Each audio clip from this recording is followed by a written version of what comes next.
Bioshock originally came out in 2007 on the Xbox 360, and I have to say that overall, the game has aged pretty well.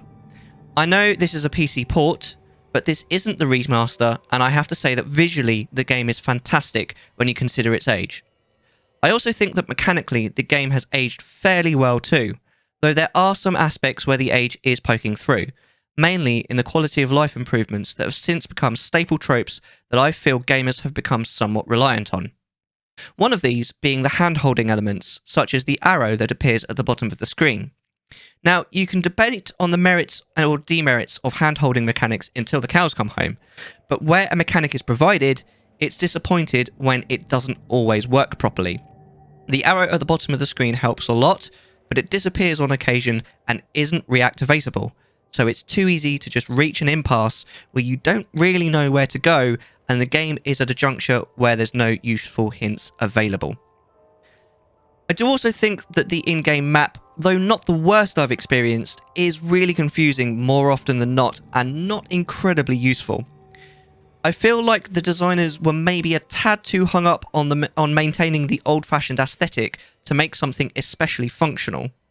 But honestly, the aesthetic is so good, it's almost forgivable.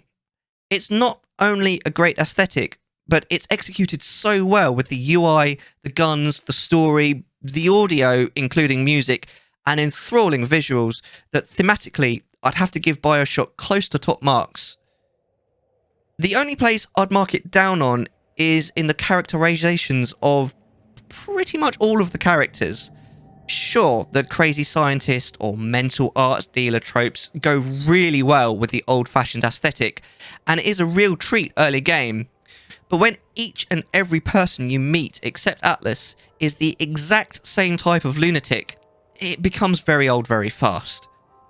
A few more different and more interesting characters would have been worth their weight in gold, and would have probably accentuated the actually crazy characters and made them even more brilliant. Apart from a few quality of life niggles and a control scheme that was a little backwards, I have to say that I feel that the mechanics of this game are great and work really well with the story and aesthetic, as well as making sense and being introduced to the player at a reasonable pace. The guns are introduced fairly slowly, with ample time for the player to get used to them, and there aren't too many options even after you add the different ammo types. Even the invention machines, which I thought were going to be complex when having to worry about lots of different small parts, turned out to be a lot easier to use than I initially thought, in that you either have enough for an item or you don't. No faff. Really smooth and excellent game design. The story was a tad on the disappointing side for me. I have to admit that I generally didn't find it particularly compelling, especially early game.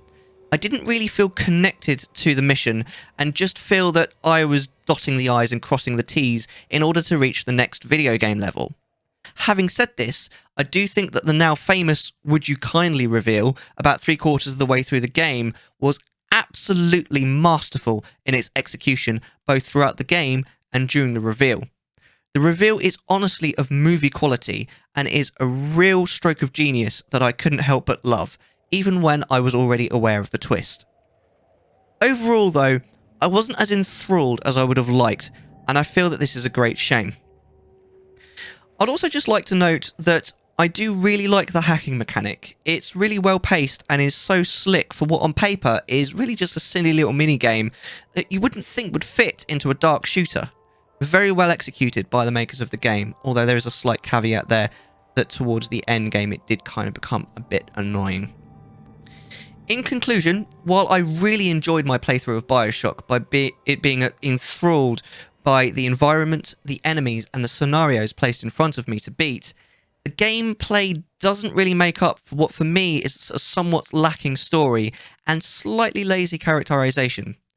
Though I wouldn't advise anyone against playing it who is considering it, I'm also somewhat unlikely to recommend it as a must-play, as there are better story games for those that like story games and better shooters for those that like shooters, and would only really consider it for someone who wants to experience specifically the amazing aesthetic. And finally, an addendum. I cannot express exactly how disappointed I am how bad the remaster of this game is. It's clunky and it crashes all the time, and it doesn't even look much different to the original. If you're considering buying this on Steam, please save yourself the hassle and buy the original.